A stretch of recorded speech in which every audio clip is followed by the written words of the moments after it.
Pinakain ng waitress ang kawawang batang pulubi. Nagulat ito nang makita ang birthmark ng bata sa batok. At katulad dito ng birthmark ng anak niyang nawawala, ilang taon nang nakalipas. Tulala si Liza habang nakatingin sa salamin. Kitang-kita nito ang namumugtong mata mula sa pagkakaiyak. Hindi pa rin kasi makapaniwala ang babae na nawawala ang kaisa-isang anak niya. Magdadalawang taon na, pero sariwa pa rin ang sugat sa puso ni Liza. Masaya at simple ang pamumuhay ni Liza kasama ang asawa na si Clint at ang anak na si Kleiser. Ngunit ang masaya nilang pagsasama ay nagbago nang madukot ang kanilang anak. Lahat na ata ng paraan ay ginawa nila para mahanap ang anak, pero wala talaga. Hindi kaya ng mga pulis na tukuyin kung nasaan ang mismong lokasyon ng bata.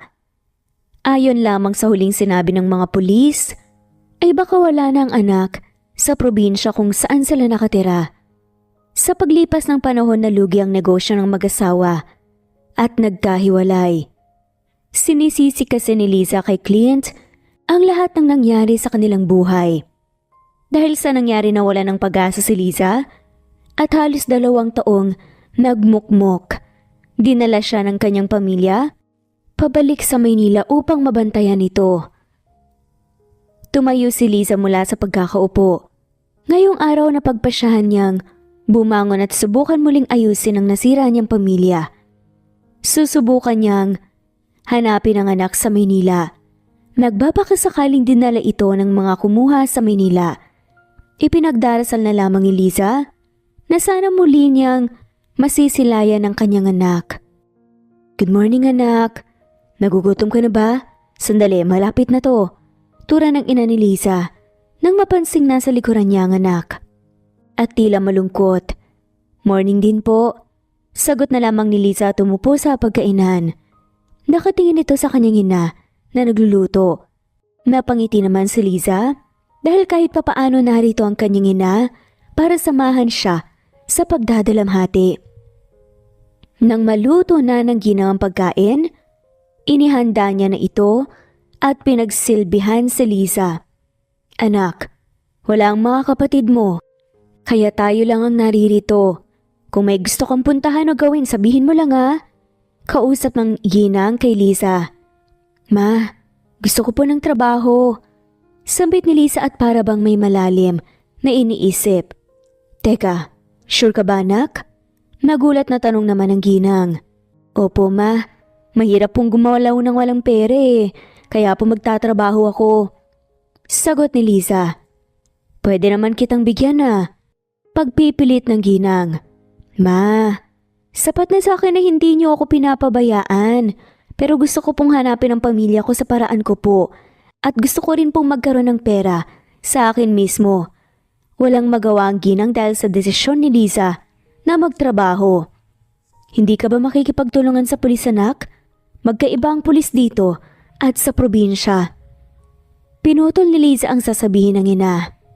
Para saan ma? Para mawalan lang ako ng pag-asa? Huwag na ma. Bulalas ni Liza. O siya, sige kausapin natin ang ninang Jess mo.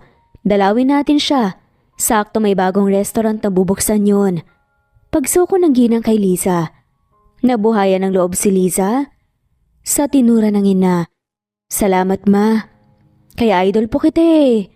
Makahulugan ng salita na yon mula kay Liza. Napansin ng ina ang malungkot na mata nito. Alam kong may iniisip ka na naman anak. Parang ka ng ina ni Liza. Naisip ko lang po kasi na ang tapang nyo. Na kaya niyo po kasi kami napalakihin kahit wala na si Papa. Tumingin si Liza sa kanyang ina. Siyempre kinaya ko anak, kasi kayo yung lakas ko eh. Nakangiting sagot pa ng ginang. Paano ako ma? Ano, wala na po akong asawa, hindi ko rin po mahanap yung anak ko. Saglit na natahimik ang ina ni Liza sa sinabi nito. Pero kahit na ganun ma, narealize ko na I still have you kaya lalakasan ko po ang loob ko. Gusto kong hanapin ang anak ko sa lahat ng paraan na magagawa ko. Tulungan mo ko ma. Bigyan niyo po ako ng lakas. Niyakap ng ginang ang anak. Oo naman anak, hindi kita pababayaan. Andito ako para maging lakas mo hanggang sa makita mo na ang anak mo. Huwag kang magalala, andito si mama para samahan ka. Niyakap pabalik ni Liza ang kanyang ina. Sobrang swerte niya sa kanyang ina dahil hindi talaga siya nito pinabayaan kahit na may sarili na siyang pamilya. Napag-isip-isip ni Liza, nakakayanin niya rin ang lahat lalo na nandiyan ang kanyang ina. O siya anak, dalawin natin ang ninang mo. Alam kong magugulat yun kapag nakita ka ulit. Halika at pagpahinga mo na muna ang lahat. Ani ng ginang. Kumalas sa pagkakayakap si Liza at tinignan ang kanyang ina bago tumango. Hindi maiwasang mamangha ni Liza sa loob ng restaurant dahil sobrang lawak at yayamanin ang dating nito. Halata rin na bagong gawa dahil sa mga gamit na animoy kumikinang pa. Ang ganda naman dito ma. Puri ni Liza. Hindi na nakasagot pa ang kanyang ina dahil sa may tumawag dito. Lilith, kamusta ka na? Sigaw ng isang ginang sa nanay ni Liza. Oh Jess, eto maganda pa rin. Ikaw kamusta na? Big time ka na. Sagot ng ina ni Liza na si Lilith na para bang teenager lang nang kumari niyang si Jess. Syempre maganda rin. Pero kung maka-big time ka, mas big time ka no, mas madami ka kayang pera sa akin. Umiling ang ina ni Liza sa sinabi ni Jess. Pera yun ng mga anak ko, hindi sa akin, ikaw talaga. Saad naman ni Lilith. Kahit na, ganun pa rin yun. Hindi sumagot si Lilith sa kumari at ipinakilala si Liza. Anyway, eto nga pala si Liza, ang inaanak mo. Oh, marami kang utang dyan ha. Nanlaki pa ang mata ni Jess nang makita si Liza. Ikaw na ba yan, Liza? Heto na ba yung bata na kasama ko noon na maligo? Naku, sobrang laki mo na, halika na, umupo na tayo. Ngumiti si Liza sa kanyang ninang at umumpo na sila. Opo ninang, actually may anak na rin po ako at asawa. Excited naman. Na sinabi ni Jess ang mga katagang, ganun ba? Naku, sobrang tagal nating hindi nagkita tapos yan ang balita mo sa akin o siya. Bakit hindi mo sila sinama? Sana nakilala ko sila. Nagkatinginan si Liza at Lilith bago sabihin ang totoong nangyari.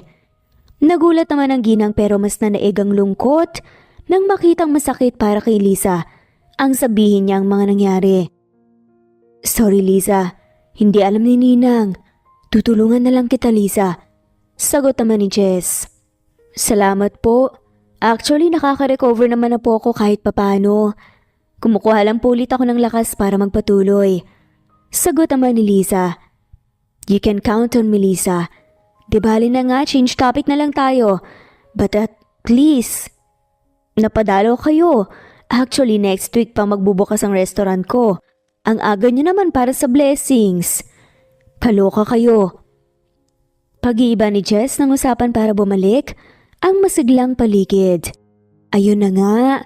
Ito kasi nga ako naghahanap ng trabaho. Baka kailangan mo naman ng waitress dito sa restaurant mo.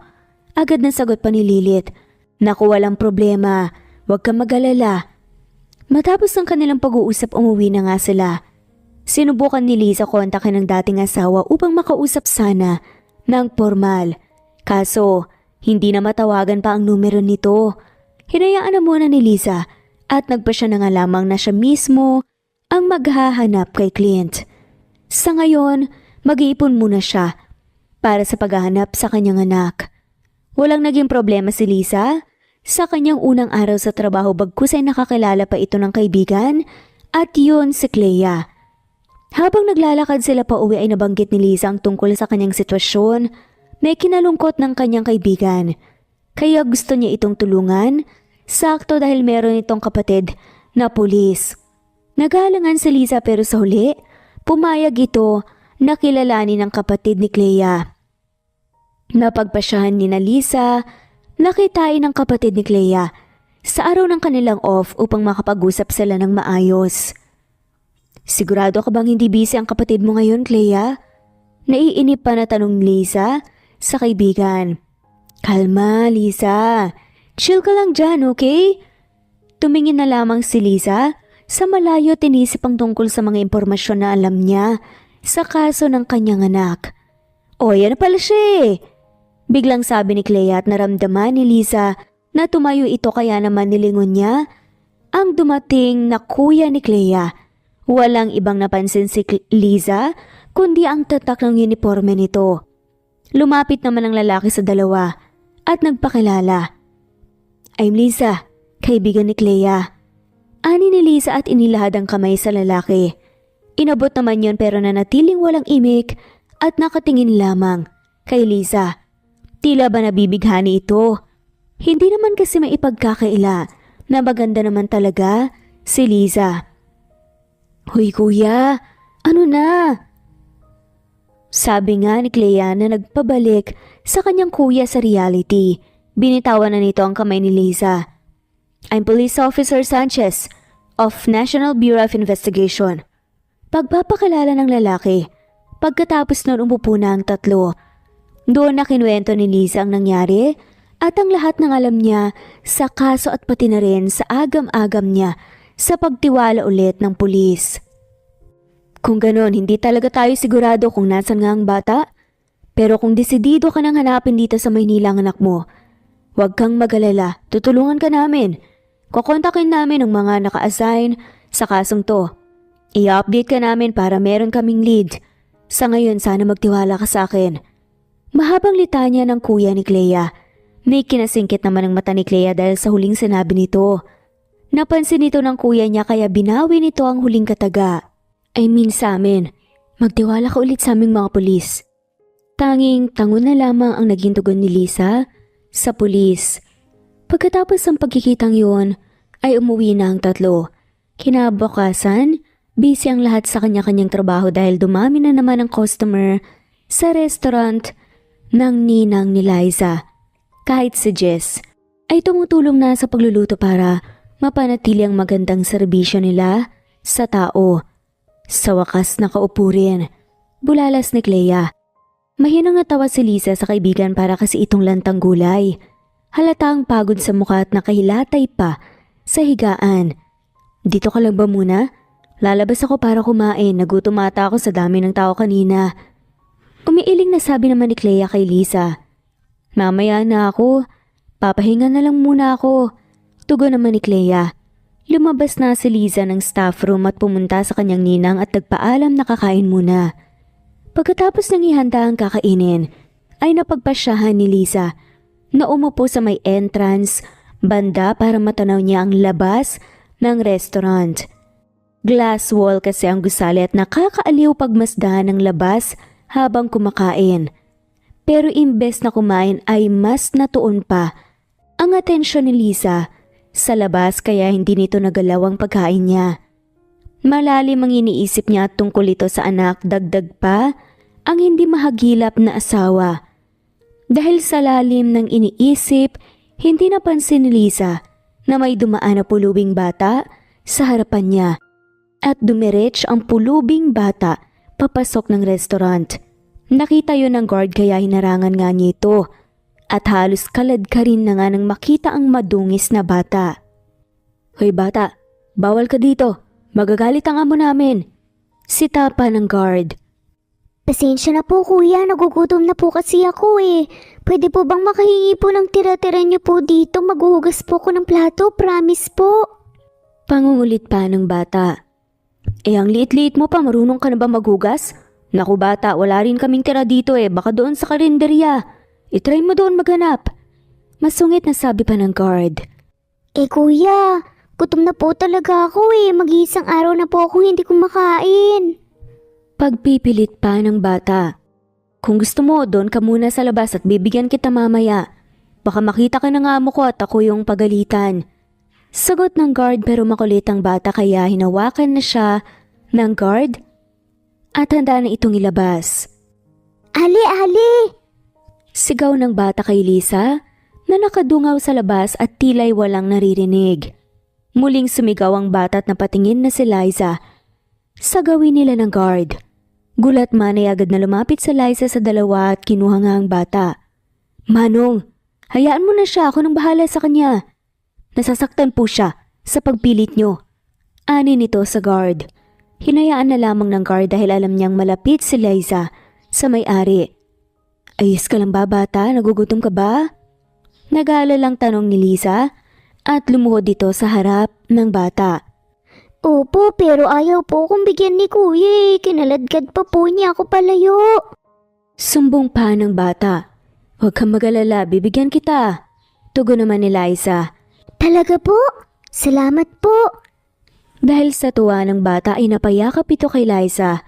May kung anong sayang dumaloy sa puso ni Liza nang gawin niya ng bata. Niyakap din ito ni Liza at kinarga papunta sa kinaupuan niya kanina. Sakto at may pagkain na kaya ibinigay na lamang ni Liza ito sa bata. Masayang nakatingin si Liza sa kumakain na bata, tila'y naaalala niya ang kanyang anak dahil mukhang magkaedad lamang ang mga bata. Ilang taon ka na ba bata? Bakit nag-iisa ka? Tanong pa ni Liza dahil naku-curious nga ito. 10 years old na po ako at wala na po ako mama at papa. Nalungkot naman si Liza sa sagot ng bata. Ha? Bakit naman? Nasaan sila? Umiling ang bata sa tanong ni Liza. Hindi ko po maalala kung nasa na po sila eh at ang kanilang mga pangalan ang tawag naman po sa akin, Boy Boy. Nakangiting ani ng bata. Naku, kawawa ka naman, Boy Boy. Gusto mo ba sumama sa akin para may bahay ka na at pagkain na araw-araw? Suwestyon ni Liza sa bata. Para sa kanya ay gustong-gusto niyang alagaan ng bata. Tiyak na matutuwa si Kleiser pagbalik niya at may kapatid na siya. Saad pa ni Liza.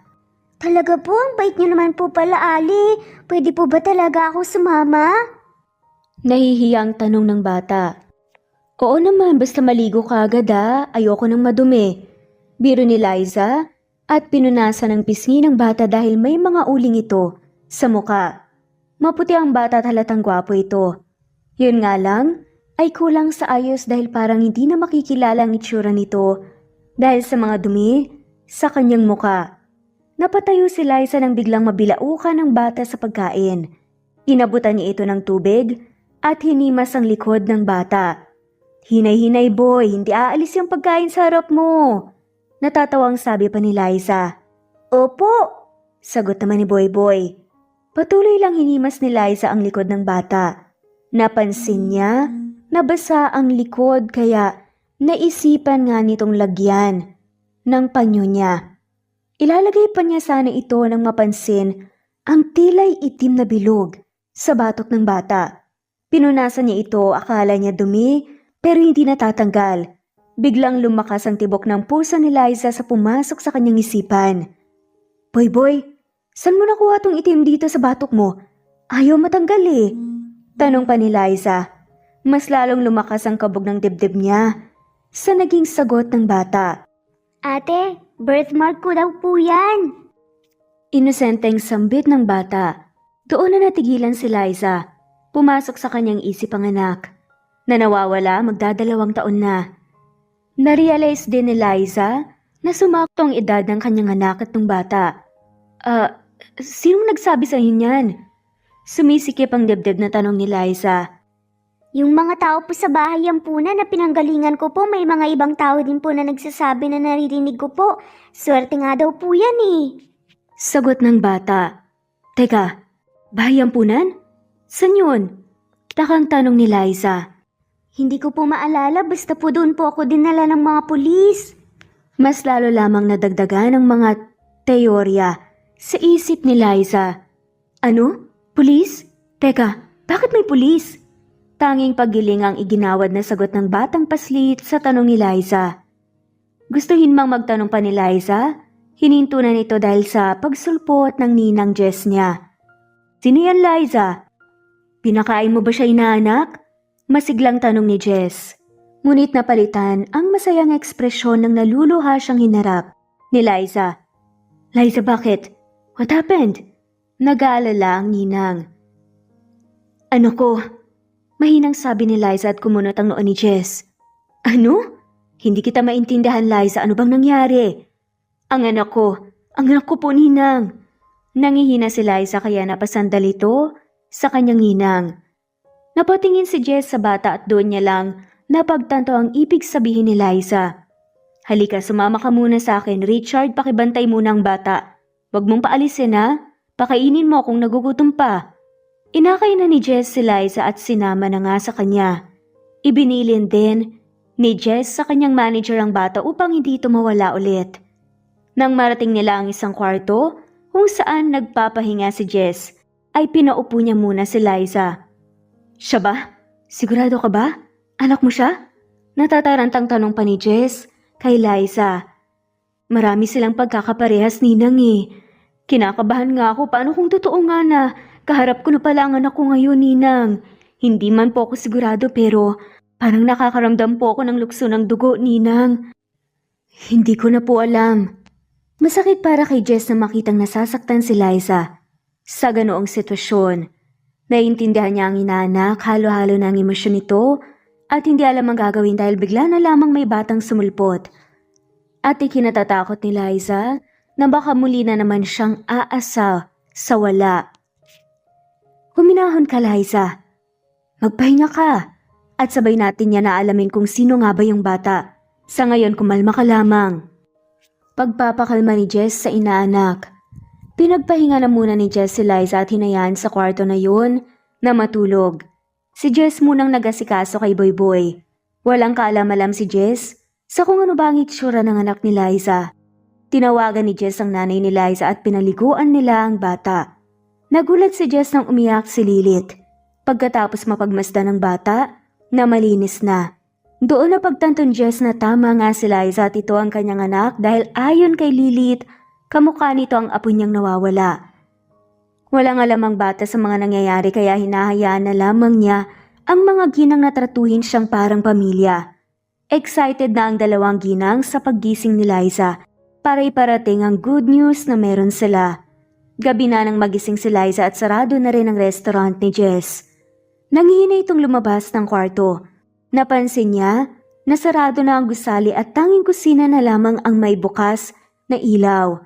Kagaya kanina lumakas na naman ulit ang kabog ng dibdib ni Liza. Tila ba'y may naghahantay sa kanya na magpapasabog ng puso nito. Dahan-dahan siyang sumilip sa kusina at doon niya nakita ang nakatalikod niyang ninang, nanay at isang bata. Ayan, tiyak na magugustuhan ito ng aling tumulong sa iyo kanina. Narinig ni Liza, nasambit ng ninang sa bata. Sana nga po kasi kanina ibinigay niya po sa akin yung pagkain niya. Sagot ng bata at inayos ang putahing sa mesa na tila'y pinagtulungan nilang tatlo na maluto. Magugustuhan niya yan lalo na pag sa'yo galing. Bulalas ng ina ni Liza. Ma, Ninang, what do you mean po? Napalingon ng tatlo kay Liza na sa pintuan ng kusina. Gising ka na anak, halika kumain ka na muna. Hindi nakaimik si Liza sa sinabi ng kanyang ina. Natuon ang pansin nito sa batang pulubi na ngayon ay malinis na. Tuloy-tuloy na umagos ang luha sa kanyang mga mata at nang maalala ang mukha ng bata. Bakit po kayo umiiyak, Ali? Tanong ng bata at lumapit kay Liza. Pinunasan niya ang luha ni Liza gamit ang panyo na inilagay ni Liza sa kanyang likod kanina. Dahil doon ay mas lalong umiyak si Liza at niyakap pa ang bata. Namiss kita ng sobra. Walang tigil sa pag-iyak si Liza habang sinabi yon na patunganga na lamang ang bata sa gulat. Salamat naman at nandito ka na anak ko. Hindi na marinig ng bata ang mga sinasabi ni Liza dahil sobrang nangihinay ito. Nalulahang nakatingin sina Lilith at Jess sa mag-ina na ngayon ay nagkitang muli. Kahit na walang alam ang bata ay kusa itong yumakap pabalik kay Liza na puno ng iyakan ang kusina ng gabing yon. Kagaya ng plano inuwi ni Liza ang anak, hindi pa nila sinasabi sa batang totoo dahil kailangan muna ni Liza kumpirmahin ang lahat tungkol sa bata at kung paano ito napunta sa Manila. Sigurado ka na ba, Liza, na siyang anak mo? Tanong ni Pio Sanchez kay Liza. Muli silang nag-usap at sinabi lahat-lahat ni Liza. Oo, nararamdaman ko na siya talaga ang anak ko. Kahit matagal na kaming hindi nagkasama, alam ko na siya yon. Sagot ni Liza sa pulis. Kung ganon, meron ka pa bang gustong malaman? Bukod sa hanapin ang anak mo? Tanong ng pulis na tila ba'y naramdaman niya ang gusto ni Liza. Gusto ko sanang tulungan mo ko. Marami akong gustong malaman. Sabi kasi ng anak ko, napunta siya sa isang bahay ampunan dahil dinala siya ng pulis doon. Gusto ko ring malaman kung nahuli ba yung mga kidnappers at sino sila. Isa pa, bakit hindi kami maalala ng anak ko? Pati ang pangalan niya malayo sa totoo niyang pangalan. Mahabang litanya ni Liza. Napabuga na lamang ng hangin si P.O. Sanchez. Ramdam niya na sobrang gusto ni Liza na ibigay sa anak ang hustisya sa pagkidnap sa kanya at marahil nagkaroon pa ito ng trauma. Kaya gano'n na lamang kadesperada si Liza na malaman ang lahat. Huwag kang mag-alala, Miss Liza, tutulungan kita. Makahulog ang sagot ni P.O. Sanchez. Alam ng lalaki na wala ng asawa si Liza at gusto niyang babae pero natutorpe siya. Salamat, Police Officer Sanchez. Formal na sagot na lamang ni Liza. Tawagin mo na lang akong Kaiser, kagaya ng kapatid ko na si Clea. Oo naman, kung pwede sa'yo ay walang problema sa akin. Nagpaalam na ang dalawa sa isa't isa dahil may kanya-kanya silang mahalagang gagawin. Silang dalawa lamang ang nagkita muli dahil si Clea may trabaho pa. Umuwi na si Liza at kinuha ang kanyang anak. Boy-boy pa rin ang tawag niya sa bata dahil plano ni Liza na sabihin sa anak ang totoo kapag nahanap niya na ang ama nito. Gusto niya ang kumpleto sila kung maaalala man ulit sila ng anak. Wow, ang ganda po rito! Pagpuri ng bata sa mall. Naisipan ni Liza na igala ito. Nakiusap siya sa kanyang ninang kung pwedeng isang linggo siya na huwag pumasok para makabawi sa kanyang anak. Pumayag si Jess dahil gusto niyang maging masaya si Liza. Plano nga nitong sumama kapag hindi na siya busy. Saan mo gusto mamasyal? Gusto mo ba ng laruan? Halika bumili tayo. Masiglang aya pa ni Liza sa bata. Pwede po? Nahihiyang tanong ng bata. Tumango si Liza, dahilan para tumalon sa tuwahang bata. Unang ginawa ng mag-ina ay ang maglaro sa kids area, kung saan maraming iba't ibang laro para sa mga bata. Pagkatapos nilang maglaro ay kumain na nga ang mga to. Nanood ng sine, napagpasyahan ni Liza na ipag-shopping ang anak. Sumakto naman at kakasweldo lang ni Liza at sobrang saya niya na igastos ito para sa anak. Anong gusto mong damit, anak? Tanong ni Liza sa bata. Kasalukuyan silang pumili ng damit. Wala po akong mapili, maganda po kasi lahat eh. Natatawa nang mahina si Liza sa sinabi ng anak. Maganda ba lahat? O sige, bibilihin ko lahat para sa'yo. Susuotin mo dapat okay? Naku po, ang dami po, baka po mahirapan na po kayo. Sagot ng bata na ikinangiti ni Liza. Naantig ang puso niya sa sinabi ng anak. Walang kaso sa akin para sa'yo to. Kaya masaya ako, anak. Malambing na wika ni Liza pero agad itong napakagat ng labi dahil sa naging tawag niya sa bata. Tila ay hindi yun marinig ng bata bagkus ay ngumiti lang ito ng napaka-cute at sobrang natutuwa nga sila. Kaya ng sinabi ni Liza ay pinamili nga niya ng damit ito. Pagkatapos nila sa area ng mga damit, ay naglakad naman ang mga to patungo naman sa toys area. Napukaw kaagad ang atensyon ng bata sa isang robot na laruan. Isa itong robot na napapagalaw ng remote control. Napansin ni Liza na nakatingin doon ng bata. Gusto mo ba yan, boy-boy? Tanong ni Liza at nahihiyang tumingin naman ng bata sa kanya. Mahal po yan, Ali. Napayuko naman ang bata dahilan para malungkot si Liza. Lumuhod dito para pumantay sa bata at hinawakan niya ang baba nito at nginitian. Boy, oo o hindi lang ang gusto kong marinig. Sinabi ko sa iyo na walang kaso basta ba.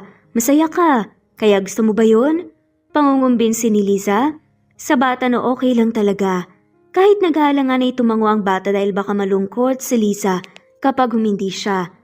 Hinawakan ni Liza ang kamay ng anak at dinala siya sa robot na gusto nito. Pagkatapos ni Liza ipacheck kung may damage pang laruan, pumunta na sila ng counter. Sa takot at gulat na taranta ang ginang. Para iwanan nito ang counter. Nang maaninag nga ang bata, tinatawag siya ng tao sa cashier pero hindi niya ito pinansin, hinanap ng kanyang matang anak. Ngunit wala ito sa loob. Nilibot niya ang toy area pero hindi niya makita. Kaya napapaluhan na lamang si Liza sa mga oras na yon. Lumabas na ito at sa pagmamadali ay hindi niya napansin na may mababangga itong lalaki. I'm sorry, Paghingi ng tawad ni Lisa pero hindi tumingin sa nabunggo. Tuloy-tuloy lang sana ito sa paglalakad. Kung hindi lang siya nakarinig ng pamilyar na tawag. "Ali!" Sigaw ng anak niya. Nilingon ito ni Lisa at doon niya napansin na hawak ito ng lalaking nakabunggo niya at nakatingin sa kanya pero hindi niya nakita ang mukha nito dahil agad na tumakbo si Lisa para yakapin ang anak. "Boboy, bakit ka nawawala bigla-bigla? Kinabahan ako sa iyong bata ka, alam mo ba?" Tarantang boses na sabi ni Lisa sa anak. Sorry po Ali, may nakita lang po akong wallet tapos binalik ko po kay kuya. Tapos niyakap niya po ako bigla. Inosenteng sumbong ng bata. Kumalas si Lisa sa pagkakayakap at tumayo. Hinarap niya ang lalaki para sana magtanong pero hindi ito nakaimik nang makilala niya ang lalaki. Hindi makapaniwala si Lisa na muli niyang nasilayan ang lalaking minahal at mahal niya pa rin hanggang ngayon. Ang kanyang ex-husband. Lisa. Kumirot ang dibdib ni Lisa dahil sa malamig na presensya ni Clint. Nabalot naman ang katahimikan ng paligid pero nabasag ito nang biglang kumulo ang tiyan ng bata. Nahihiyang napangiti ang bata kina Liz at Clint. Dahil gutom na ito, tinignan ni Lisa ang oras lagpas lunchtime na at kanina pa sila nag-breakfast. Kumain na tayo. And Lisa, let's talk. Hindi nagdalawang isip na tumango si Lisa sa dating asawa. Pagkakataon na rin niya ito na sabihin kay Clint at imbestigahan ang nangyari 4 years ago. Bukod doon gusto rin ni Lisa na maayos ang kanilang pamilya. Kumain ka lang ng marami, Boboy ha? Saad ni Lisa sa bata at tumango naman ito. Nakatingin naman si Clint kay Lisa na nagtataka. Napansin niyo ni Lisa at nagsalita. I know you're confused but before we talk about it, kamusta ka na? Wala ka bang kasama papunta dito? Kahit naiilang ay sinubukan pa rin ni Lisa na maging relaxed. Eto, I'm definitely good. And if may kasama ba ako? Wala. May kinita lang ako dito for business meeting. How about you? Tura ni Clint. Pero napansin ni Lisa. Kaya pala nakasuit itong si Clint dahil isa na pala itong ganap ng businessman kung tatawagin. Dati kasi, ang negosyo nilang mag-asawa ay mga tanim lang nila sa farm pero ngayon, mukhang ibang klaseng negosyo na ang meron si Clint. Heto bumabawi pa lang mula sa nakaraan pero okay naman na kahit papaano. Sagot ni Lisa. So, how did you find him? Halos mabaliw ako mahanap lang siya sa buong Manila. Pero wala akong mahanap. Nakalizer. But then a little boy showed up and handed me my wallet sa mall at kamukha pa talaga ng anak kong nawawala. Tell me, if siya na ba talaga to? Mahabang litanya ni Clint. Baka sa mukha nito na gusto niyang sabihin ni Lisa na oo para makasama niya na ang anak dahil sabik na nga rin nito. Yes, he is our son. Nakita ko siyang kinukulit ang guard sa restaurant na pinagtatrabahuan ko. Nangihingi ng pagkain. Tapos yun, minaliit siya, pinahiya. Pinaliguan siya ng nanay ko at doon ko napansin na kamukha niya si Kleiser. At nararamdaman kong siya nga, ang anak natin. Sagot ni Liza. Pero hindi magawang makampante ni Clint dahil baka kahawig lamang ng batang anak. We need the legit proof, Lisa. Paano kung hindi pala siya si Kleiser? Hindi ba kayo nagpa-DNA? Wika ni Clint. Hindi pa. Napabuga ng hangin si Clint sa sagot ni Liza. Why? May balak ka bang kunin lang itong bata without confirming if he's our son talaga? Tanong pa ni Clint. Of course not. Hindi ko siya pinad-DNA muna kasi hinahanap pa kita. Sambit ni Liza pero seryoso lang ang tingin ng lalaki. And why?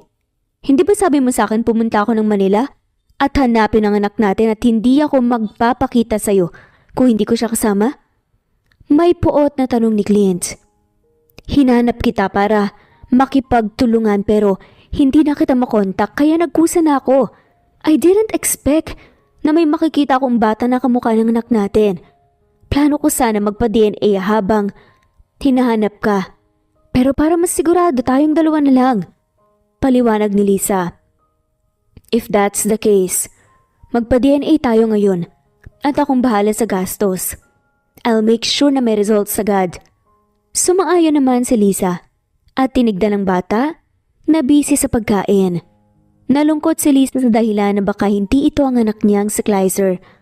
Pero kahit ganun pinilit niya na iwaksi yun sa isipan niya. Kailangan positibo lang ang nasa isip niya. Pagkatapos nilang kumain nagpa-DNA nga silang tatlo. Marami ng katanungan ang nagtatanong sa kanila, sa isipan nila. Kailangan masagot. Kailangan din nilang ipaintindi na kapag nalaman nila ang katotohanan marami silang dapat i-adjust. Nang makuhaan na sila ng samples, ay kinausap na muna ni Clint ang doktor. Natagalan ng pag-uusap nila bago ayain ni Clint na umuwi sina Lisa. Bukas daw malalaman ng results. Ako nang magdadala sa bahay niyo bukas. Tara, hatid ko na kayo para malaman ko yung address niyo. Ani ni Clint habang naglalakad sila papunta ng kotse nito. Sa dating bahay namin. Doon kami nakatira. Hindi mo na kami kailangan ihatid. Kaya na namin. Pagtanggi ni Lisa. Gusto niya sana kausapin si Clint para magkaayos pero ang lamig ni Clint.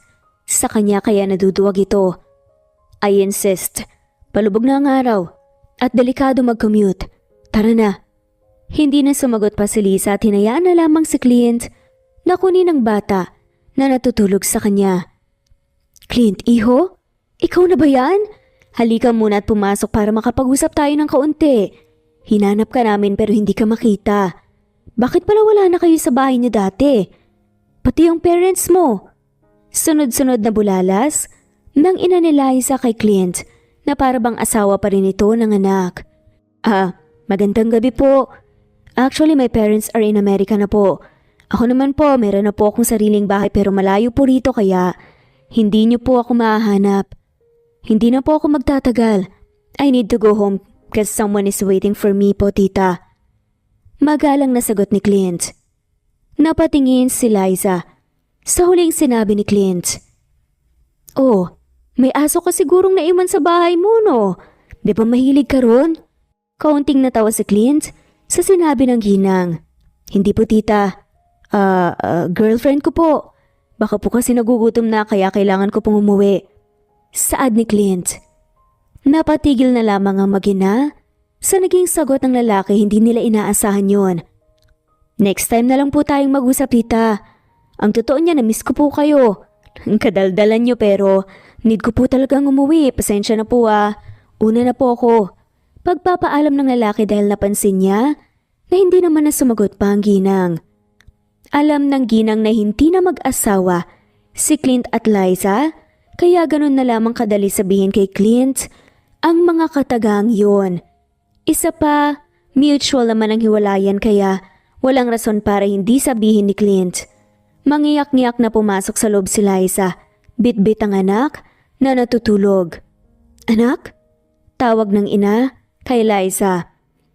I'm okay, ma. Magpapahinga na po muna kami ha. Hindi na naghintay pa. Nang sagot si Lisa, tumakyat na nga ng kwarto. Pagkatapos niyang ihiga ang anak, tuluyang tumulo ang kanyang mga luha. Sa mga oras na yon, walang ibang nararamdaman si Liza kundi ang sakit at tanging pag-iyak lang ang magagawa niya para maibsan ang sakit. Hindi niya alam kung bakit siya nasasaktan kahit siya naman talaga mismo ang may gusto ng hiwalayan dati. Kahit anong pigil niya, umiiyak lamang siya. Lalo hanggang sa makatulog ito katabi ng kanyang anak. Sa gabing yon muli na naman siyang nasaktan. At pakiramdam niya ay gumuho ang lahat sa kanya. Na tila ang gusto niyang buong pamilya ay mananatili na lamang na pangarap. Good morning, Lisa. Formal na bati ni Clint habang nakaupo sa sofa sa bahay nila. Gising ka na pala, anak. Gusto ka raw makausap ni Clint. Masayang bulalas ni Lilith. Sige ma, pwede mo po ba kaming iwan muna? Tumango si Lilith kay Lisa at umalis na sa sala. I've already told your mother about it too. So wag ka mag-alala. And I have the results now. Ani kagad ni Clint na may hawak na envelope. Binuksan mo na ba?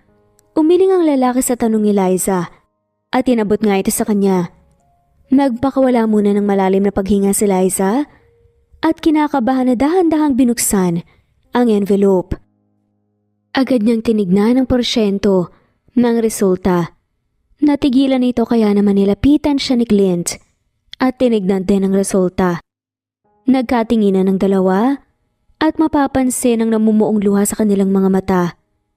Yayakapin na sana nila ang isa't isa, ngunit napahinto ang dating mag-asawa nang tawagin silang dalawa ng isang tinig na matagal na nilang hindi naririnig.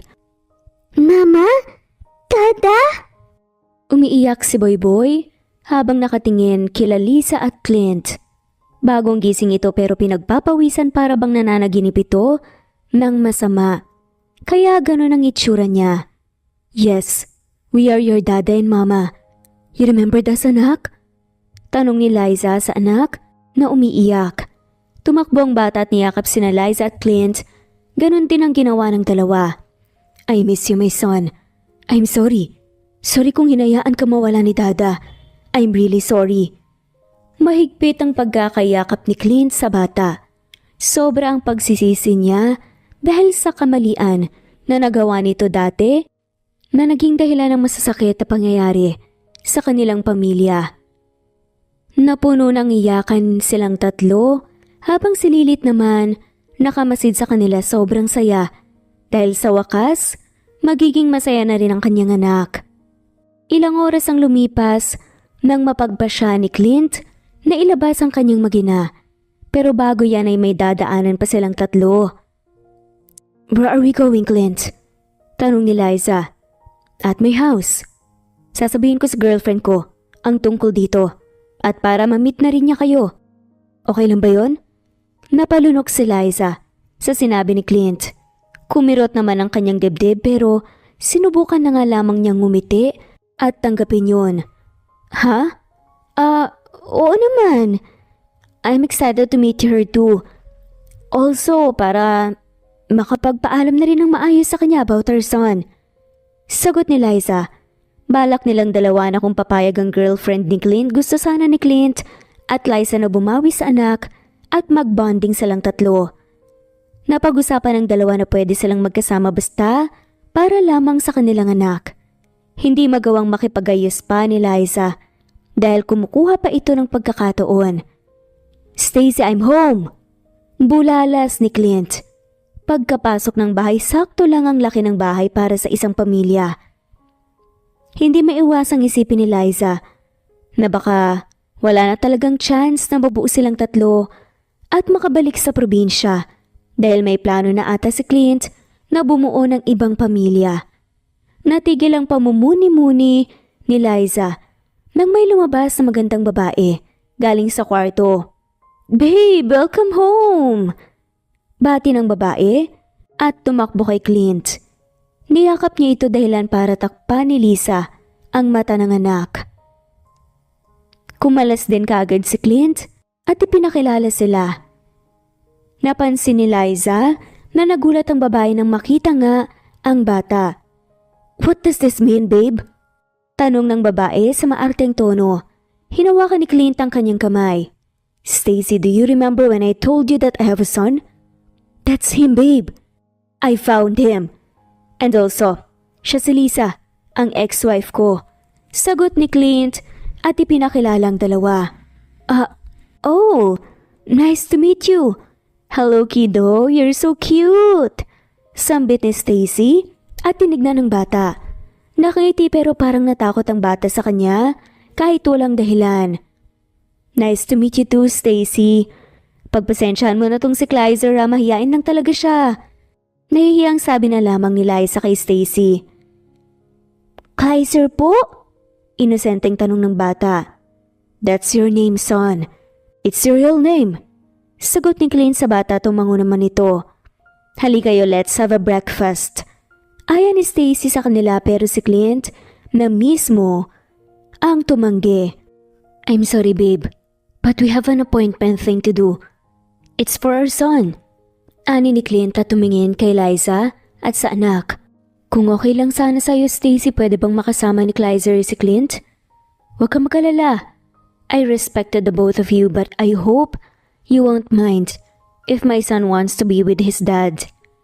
Nangungusap na wika pa ni Liza kay Stacy. Of course, I'm okay with that pero at least pwede ko bang malaman kung saan kayo pupunta?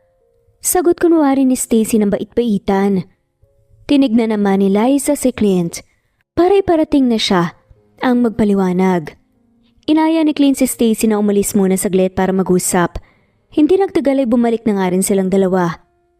Mag-ingat kayong tatlo. I trust you, Liza and Clint. So, just go have some fun with your son. Nakaising sabi pa ni Stacy sa dalawa. Pero halos mautal nga dahil acting nga lang lahat. Don't worry babe. Hindi ko sisirain ang tiwala mo. See you later. Malambing na pagpapaalam ni Clint at kumaway lamang si Liza at nauna nang pumasok ng sasakyan at hindi niya nakakayang nakikita. Kumaway naman si Stacy sa bata bago sila umalis pero hindi ito pinansin ni Kleiser. Unang pinuntahan nila Liza ay ang ospital. Pinatingin nila ang anak nila dahil para malaman kung bakit nawalan ito ng alaala. Doon nalaman ni Liza na dahil ito sa trauma nang kidnapin siya, ganun din ang pagkakaroon ng masamang panaginip ni Kleiser. Pagkatapos nila sa ospital, they've decided to have fun.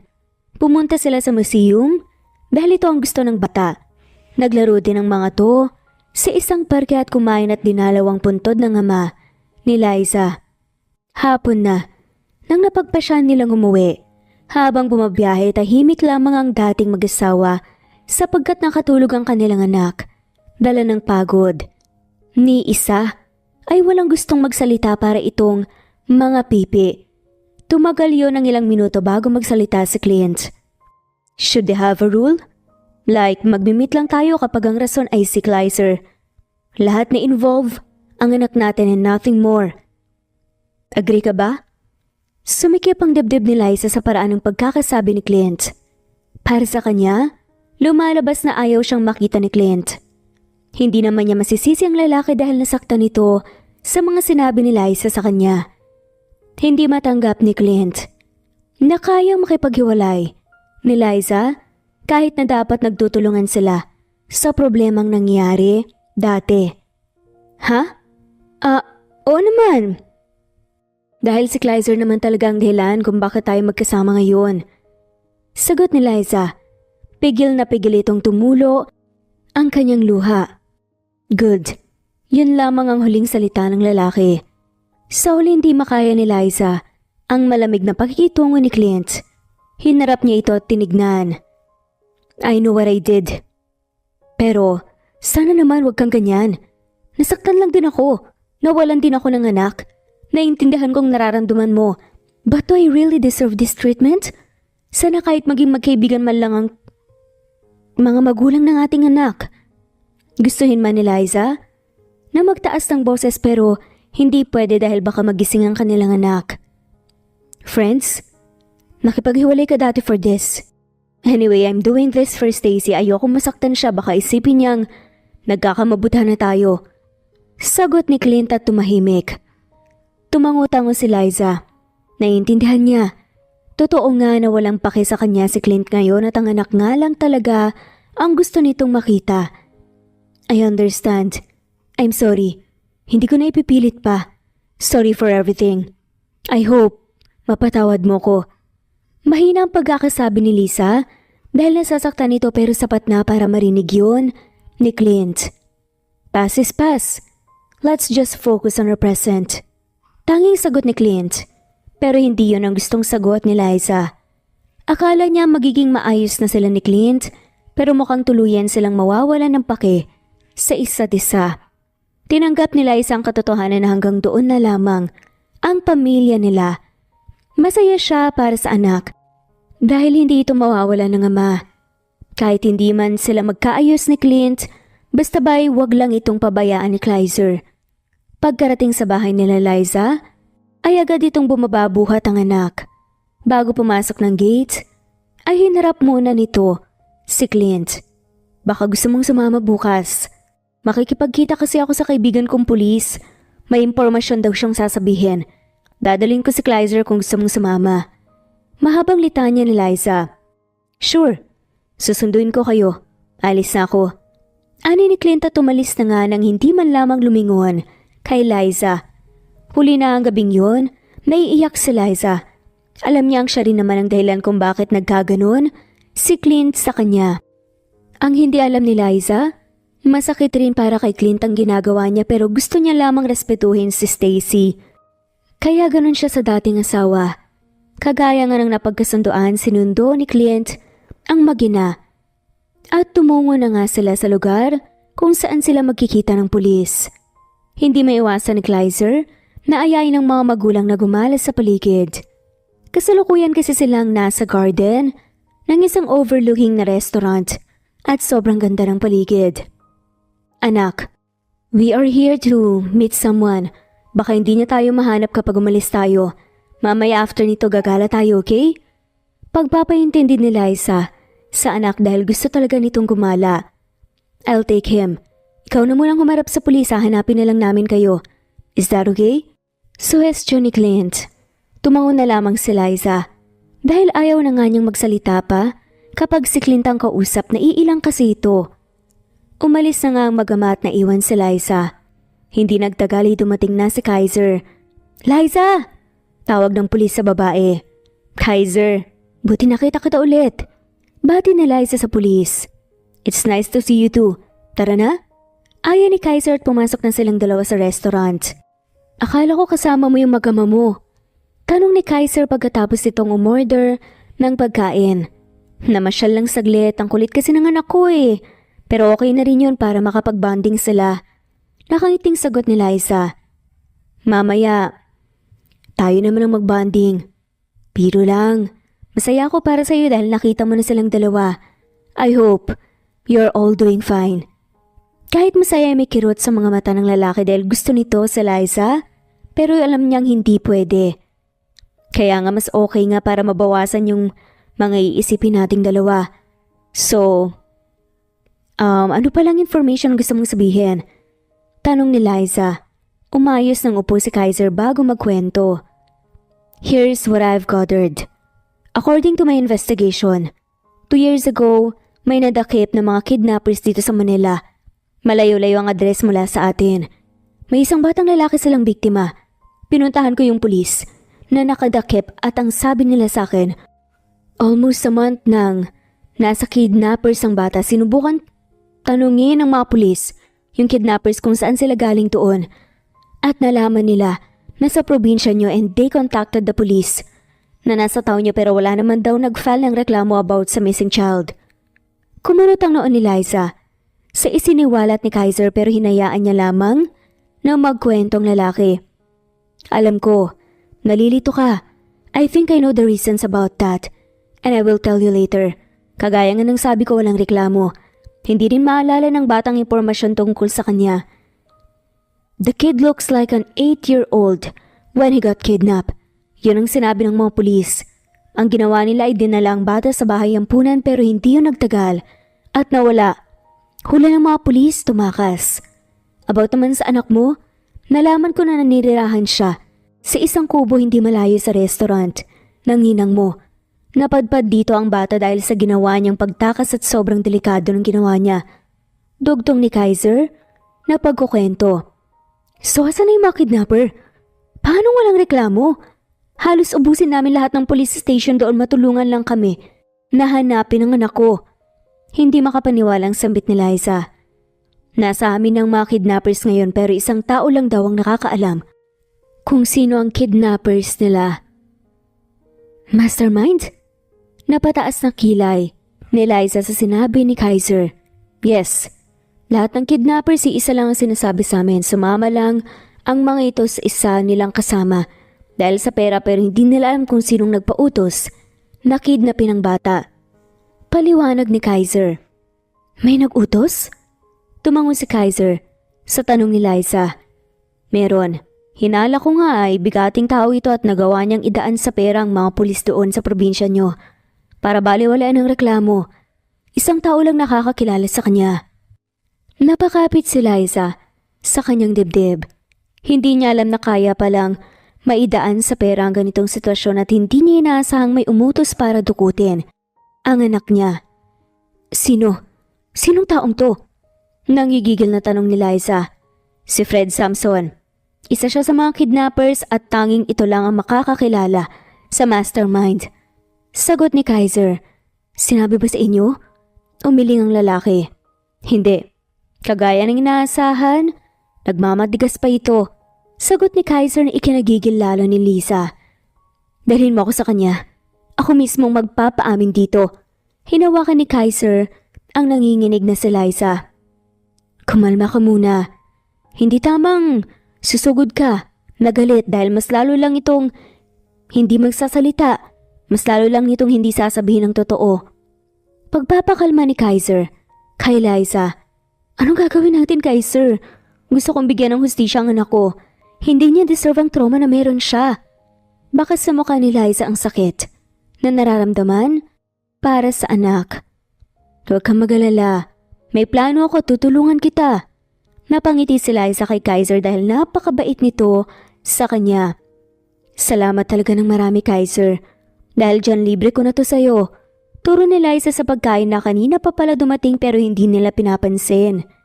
Napatawa na lamang ang dalawa dahil sa nangyayari. Ayan, tama yan. Dapat masaya pa rin. Para hindi tayo magmumukhang talo. Tumango si Liza kay Kaiser at nginitian ito ng mas malawak. Wala sa isip ni Liza na nakahawak pala si Kaiser sa kanyang kamay dahilan para makita ito ni Clint sa hindi kalayuan. Sa kabilang banda, hindi magawa ni Clint na istorbohin ang dalawa dahil kilaba may kung anong meron si Liza at Kaiser. Pero sa hindi malamang dahilan ay ninais na nga lamang na hindi nito tignan ng dalawa na iinis siya sa kanyang nakikita.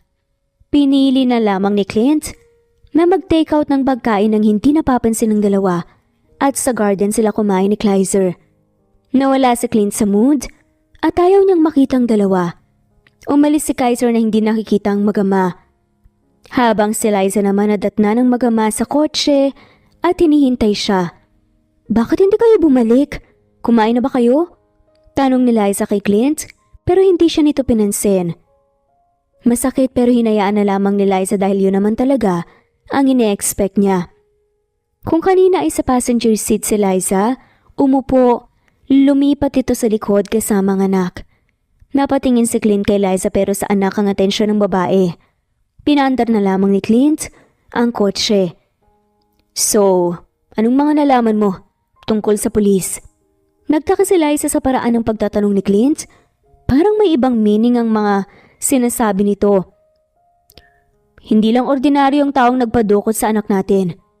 Pagkukwento ni Liza at hindi na lamang pinansin ng tingin ni Clint.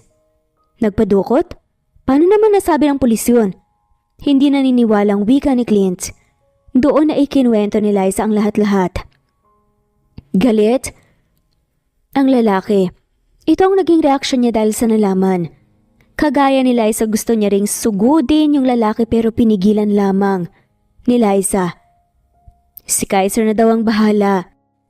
Kaya wag tayong padalos-dalos. Kumunot ang noo ni Clint sa narinig. Kaiser ang pangalan ng pulis. Dugtong ni Liza dahil hindi alam ni Clint ang pangalan niya. Kaiser? Tinatawag mo pala siya sa pangalan lang niya. Close ata kayo ah. Tila sarkastikong tanong pa ni Clint. May kinainis na lamang ni Liza pero hindi niya pinatulan si Clint. Magkaibigan kami. Yun lang naman ang sinabi niya sa akin. Sige, papasok na ako. Kunin mo lang si Kaiser dito bukas kung may pupuntahan kayo. Wala namang problema. Paalam ni Liza at papasok na sana ng bahay pero pinigilan siya ni Clint. Napatingin si Liza sa kamay ni Clint na nakahawak sa braso niya. Kaya binitawan siya ng lalaki. Sorry about that. But why it sounds like na hindi ka sasama? Tanong ni Clint. Ngumiti ng peke si Liza sa kanya. May trabaho pa ako. Babawi na lang ako kay Kaiser sa day off ko. Hindi naman kailangan na. Pareho tayong kasama ng anak natin. Tsaka ayaw mo ba yun? Mas makakapag-bonding kayong dalawa. Wala kang kahati sa atensyon niya. Hindi na hinintay pa ni Liza na sumagot si Clint at pumasok na. Kinabukasan ay ang mag-ama nga lang ang nagbonding pero pinuntahan nila si Liza sa restaurant kung saan ito nagtatrabaho. Mabuti na lang at wala ang ninang ni Liza dahil baka hindi ito nakapagpreno at may nasabing nakakailang sa dalawa. Dumaan ang linggo na ganoon ang ginagawa ni Clint kasama ang anak. Nagtataka man hindi maiwasang maging masaya ni Liza dahil sa nangyayari. Pakiramdam ni Liza ay unti-unting nagiging mabait ang pakikitungo ni Clint sa kanya. Clint, akala ko pumayag ka na tayo naman ang magkasama ngayon. Naiinis nga na sabi ni Stacy sa nagmamadaling si Clint. Calm down. Ngayon lang ulit namin nakakabanding si Liza dahil day off niya. I hope you understand. Napataas ang kilay ni Stacy sa tinugon ni Clint. Excuse me? I am your girlfriend. Wala sa usapan si Liza. Ang sabi mo ginagawa mo to para sa anak mo. So anong pake mo kung day off ni Liza? Hindi ka naman bumabawi sa kanya.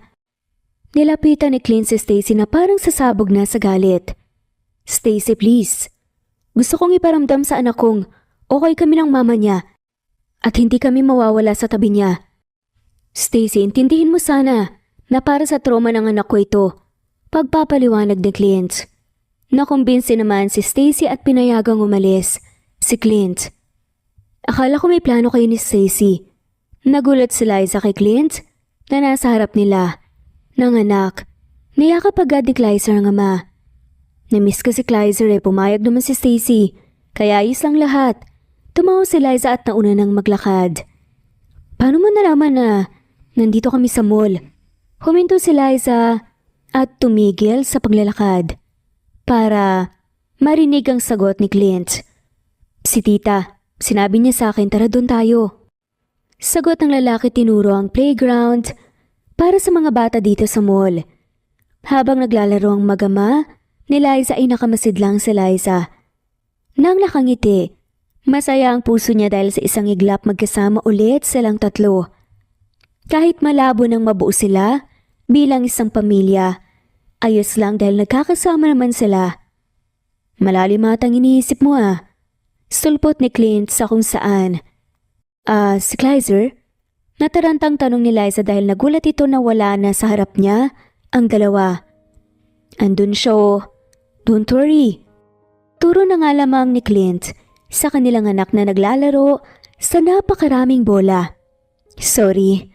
Paghingi ng tawad ni Liza dahil sa naging reaksyon. Dapat ako nagsasabi niyan. I'm sorry sa lahat. I hope you know that it's not my intention to hurt you.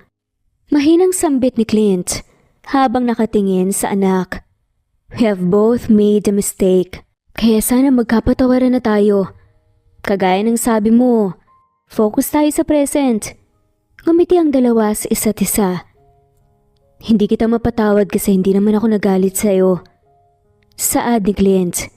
Dagdag pa nito, normal lang naman talaga ang naging reaksyon mo pero kailangan ko lang talagang maging ganun para sa part ni Stacy. I understand. At hindi naman kita masisisi kung ganun ang pakikitungo mo. Kaya ayos lang. Alam kong hindi na magiging buo ang pamilya natin pero kung pwede lang sana, huwag mong iwan si Kleiser. Nahanap-hanapin ka kapag nagkaroon ka na ng sariling pamilya. Masakit pero kinakaya ni Liza na sabihin yon kay Clint. Alam mo bang sinubukan kong kontakin ka for almost a year? Pero wala akong sagot na natanggap. Natatakot rin ako umuwi dahil baka ipagtabuyan mo ko lalo. I met Stacy when I found out na sa ibang bansa na sila mama. Walang-wala ako noon but then, Stacy offered the job. Tinanggap ko at siya rin ang tumulong sa akin maghanap kay Kleiser pero kahit parang libutin na namin ang buong mundo wala pa rin Pagkukwento pa ni Clint. Aminin ko na walan ako ng pag-asa. At pakiramdam ko, nag-uumpisa ka na ring bumangon kaya tinanggap ko na wala ng pag-asa na mahanap ang anak natin. That's why when Stacy confessed her feelings to me, tinanggap ko. Because hindi ko maintindihan. Pagkukwento ni Clint, nasasaktan si Liza sa naririnig. But love is more powerful than ibang pagmamahal sa taong gusto mo lang. Nilingon ni Liza si Clint. Napagtanto na nakatingin ito sa kanya. I thought I've forgotten everything about you. Kala ko nakalimutan ko ang feelings ko para sa'yo. Pero nang makita kong parang nagiging komportable ka sa iba, I was hurt. Na dapat di ko nararamdaman dahil may girlfriend ako. Pero hindi ko mapigilan eh. I can't help it, Liza. Narealize ko, I still love you. Gulat na nilingon ni Lisa, ang lalaki. Ha? Paano si Stacy? Hinawakan ni Clint ang kamay ni Liza. Alam ko, kung bibigyan mo ko ng oras sa ayusin ko lahat, kakausapin ko siya. I will. Makikita sa mata ni Clint na seryoso ito sa sinasabi niya. Walang imik si Liza. Magsasalita pa sana si Clint pero nagaya ng kumain si Kleiser, kaya walang nagawa ang dalawa kundi isinawalang bahala na lamang muna ang pinag-uusapan. Sa hindi kalayuan, nakatingin ng masama si Stacy. Sa kumakain na sina Liza. Lingid sa kalaman ni Clint, narinig ni Stacy ang lahat ng pinag-uusapan nila. Matapos ang araw na yun, ay inihatid na ni Clint ang mag-ina. Hindi na nagawang mag-usap pa ng dalawa dahil may emergency daw si Stacy sa bahay, kaya umuwi si Clint. Sa sumunod na araw ay nagulat si Liza nang sabihin ni Clint na gustong makasama ni Stacy si Kleiser kaya kung pwede ay sa bahay na muna sila mag-bonding. Wala namang problema yun kay Liza, pero parang naninibago nga siya nang sabihin yun ni Clint. Nagulat nga din siya. Sakto namang kikitain ni Liza si Kleiser kaya pinayagan ni Liza na sumama si Kleiser kina Clint at Stacy. Ano meron, Kleiser? Bungad ni Liza sa kaibigan. Kasalukuyan silang nasa presinto. Umami na siya kung sino. Halika. Agad na sumama si Liza dahil sa magandang balitang yun.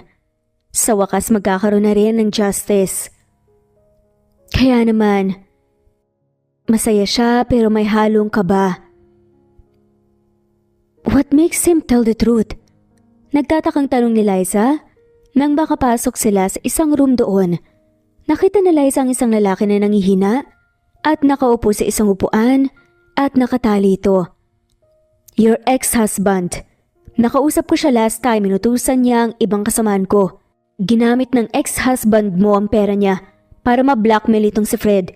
Hindi ko alam kung ano pang ginawa niya dahil naging busy din ako pero sabihin ko daw sa'yo kapag aamin na. Pagpapaliwanag ni Kleiser. Lumapit na si Liza sa harap ng lalaki. Kahit gustong gusto ni Liza saktan ito, ay mas pinili niyang huminahon. Tell me, sinong nagutos sa'yo? At bakit niya nagawa yun sa anak ko? Sumbat ni Liza sa lalaki at natakot ang lalaki kaya napayuko ito bago nagsalita. 2 years ago, inutusan ako para kunin ang batang lalaki na kasama noon ng kanyang ama sa isang palengke. Nagpatulong ako sa iba dahil nahihirapan ako at sobrang laki ng pera na ibinigay niya. Kaya agad namin siyang sinunod. Para lamang dukutin ang bata at dalhin sa kung saan basta yung hindi siya makikita pa. Dinala namin ang bata sa Manila. Pero nahuli kami at hindi ko magawang sabihin ang totoo dahil pinupuntahan niya ako dito para takutin. Nainis si Liza sa mga sinabi ng lalaki, kaya napataas ang boses nito. Sino ba siya? At bakit niya nagawa yun sa amin? Singhal ni Liza. Pinakalma naman siya ni Kleiser. Ang sabi niya para daw, maging masaya siya. Gustong gusto kasi nito yung tatay ng bata kaya ginawa niya yon dahil nagbabakasakali siya na masira ang pamilya ng lalaking gusto niya. At magkaroon siya ng pag-asa. Yun lang ang nasabi niya sa akin. Dugtong ng lalaki at nagmamakaawang tumingin kay Liza. Sino? Sino siya? Anong pangalan at nasaan siya ngayon? Tanong ni Liza na galit. Tumingin ang lalaki kay Kleiser hudyat na siya na ang sasagot ng huling tanong ni Liza. Si Stacy Buenavista. Siya ang may pakana ng lahat. Nag-imbestiga kami sa kanya, isa siyang magaling na negosyante. Napagalaman din namin na binayaran niya ang lahat ng pwede niyang pagtanungan tungkol sa anak mo. Yan ang rason kung bakit hindi kayo natutulungan ng mga pulis sa probinsya niyo. Pamilyar ba siya sa'yo? Napahawak si Liza sa kanyang ulo. Hindi nito alam kung sino ang tinutukoy ni Kleiser dahil wala siyang naaalala. na may kaaway na negosyante. Teka, wala akong kilalang Stacy Buenavista. Nakaaway ko.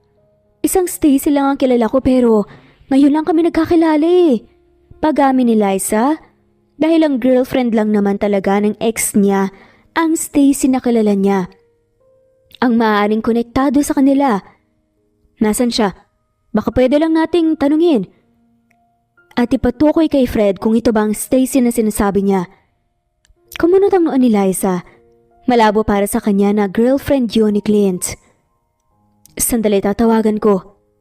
Kinuha nga nito ang cellphone at tinayal ang number ni Clint. Hindi pa niya pinindot ang call button nang biglang magring ang cellphone. Hello, Clint? Sagot ni Liza sa tawag. Liza, magdala ka ng mga pulis. Pumunta kayo sa bahay pero huwag kang papahalata na may kasama ka. Natatarantang bungad ni Clint. Kinain ng kaba si Liza sa mga sinabi ni Clint. Ha? Ano, pulis? Bakit, Clint? Anong nangyayari dyan? Natataranta din si Liza. Mamaya ako nasasabihin. Please hurry up, Liza. We need you. Our son needs you. Dahil sa sinabi ni Clint ay nagmamadaling sinabi yun ni Liza kay Kaiser. Rumisponde sina Kaiser kasama si Liza pero kagaya ng sinabi ni Clint, hindi nagpahalata si Liza, kaya mag-isa niyang pinasok ang bahay. Bumungad sa harap ni Liza si Clint, na nakatingin sa taas ng hagdan. Naroroon si Stacy kasama ang anak nila na nakaupo sa railings ng hagdan at hawak ni Stacy. Kapag binitawan niya ito, ay mahuhulog ang bata. Stacy, bitawan mo ang anak ko! Sigaw ni Liza. No, walang hiya ka? Ako na nga yung mahal ni Clint pero sinisiksik mo pa ang sarili mo, kaya ayaw niya na naman sa akin. Sigaw pabalik ni Stacy. Sa sinabing yun ni Stacy, naalala ni Liza ang babae. Na-realize niya na ito pala yung suki nila na nagpapakyaw ng iba't ibang gulay sa kanilang tinitinda dati pero itinigil ni Liza ang pagsusupply sa kanya dahil malagkit ito kung tumingin dati sa asawa. Mula noon hindi na nila ito nakita pa. Ikaw? Sinasabi ko na nga ba na may gusto ka sa asawa ko eh. Amoy na amoy kita dati pa. Ang dumi mo. Napikon si Stacy sa sinabi ni Liza. Kaya tinangka nitong ihulog ang bata. Napasigaw sila Clint at Liza. Stacy, ano tong sinabi ni Liza? Takang tanong ni Clint. Hindi niya matandaan. Nakilala niya ang babae noon. Dahil kailanman hindi siya tumingin sa iba maliban lamang kay Liza. Hindi mo alam? Wala ka kasing paki sa akin noon pero Clint, bibitawan ko ang anak niyo. Sumama ka lang sa akin. Parang baliw si Stacy dahil biglang umiiba ang mood nito. Hindi napansin ni Stacy na may ibang taong nakapasok sa bahay dahil nakafocus ito kay Clint. Unti-unting naglagay ng malaking floatable foam ang mga pulis sa ilalim ng hagdan malapit sa pwedeng pagbagsakan ng bata kapag binitawan ito ng babae. Bitawan mo ang bata para hindi ka na masaktan.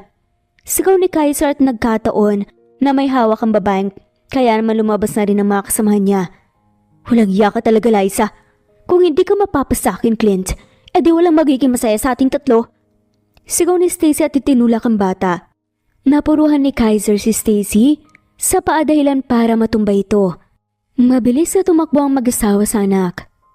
Mabuti na lang inasalo ni Clint ang anak ng kaunti dahilan para humina ang impact nito papunta sa floatable foam.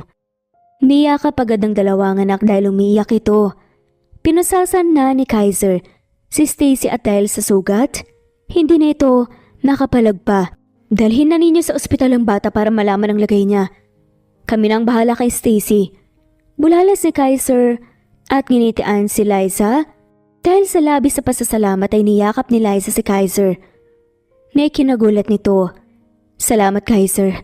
Dahil sa'yo natapos din ang problema ko. Isa kang magaling na pulis na wonder. Bakit idol ka ni Clea? Paano ako makakabawi sa'yo? Kumalas sa yakap si Liza at ngumiti naman kay Kaiser. It's my pleasure, Liza.